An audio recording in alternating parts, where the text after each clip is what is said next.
मकर संक्रांति के बाद से शहनाइयां बजने लगेंगी। मकर संक्रांति के बाद खरमास खत्म हो जाएगा।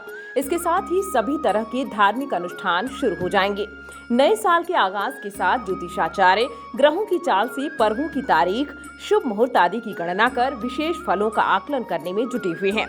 खरमास भी अब 5 दिन बचे हैं। 15 जनवरी को मकर संक्रांति के साथ मांगलिक कार्य शुरू हो जाएंगे। सूर्य के मकर राशि में प्रवेश करना ही मकर संक्रांति कहलाता है। इसी दिन से सूर्य देव दक्षिण दिशा से उत्तरायण हो जाते हैं। शास्त्रों में उत्तरायण की अवधि को देवताओं का दिन और दक्षिणायन को देवताओं की रात्रि कहा जाता है। धनु राशि से सूर्य मकर राशि में प्रवेश करेगा।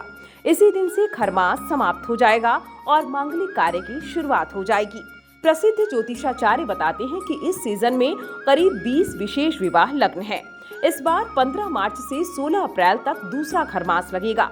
इस दौरान सूर्य मीन राशि में रहेंगे। मीन की संक्रांति होना खरमास की श्रेणी में आते हैं। इस दौरान विवाह मांगलिक कार्य में ब्रेक लगेगा।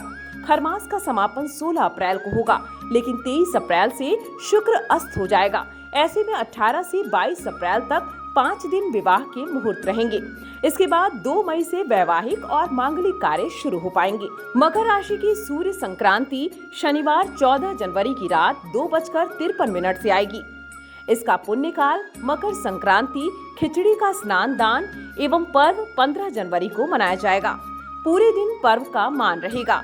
दोपहर 3 बजे तक का समय स्नान दान के लिए विशेष पुण्य फलदायक होगा। गंगा या अन्य कोई पवित्र नदी, तीर्थ स्थल में, सरोवर आदि में स्नान करना श्रेष्ठ होगा। इस दिन दही, चूड़ा, तिलकुट, खिचड़ी खाना, खिलाना और दान करना विशेष पुण्य देता है। मकर संक्रांति के दिन पंचांग, धार्मिक पुस्तकें, जूता, चप्पल, कंबल, शॉल और ऊनी वस्त्रों का दान करने की मान्यता है। भारत में मकर संक्रांति के अवसर पर सबसे प्रसिद्ध मेला बंगाल में गंगा सागर में लगता है। पौराणिक कथा के अनुसार मकर संक्रांति को गंगा जी स्वर्ग से उतरकर राजा भगीरथ के पीछे चलकर कपिल मुनि के आश्रम में जाकर सागर में मिल गई। गंगा के पावन जल से राजा भागीरथ के 60,000 शापग्रस्त पुत्रों का उद्धार हुआ था।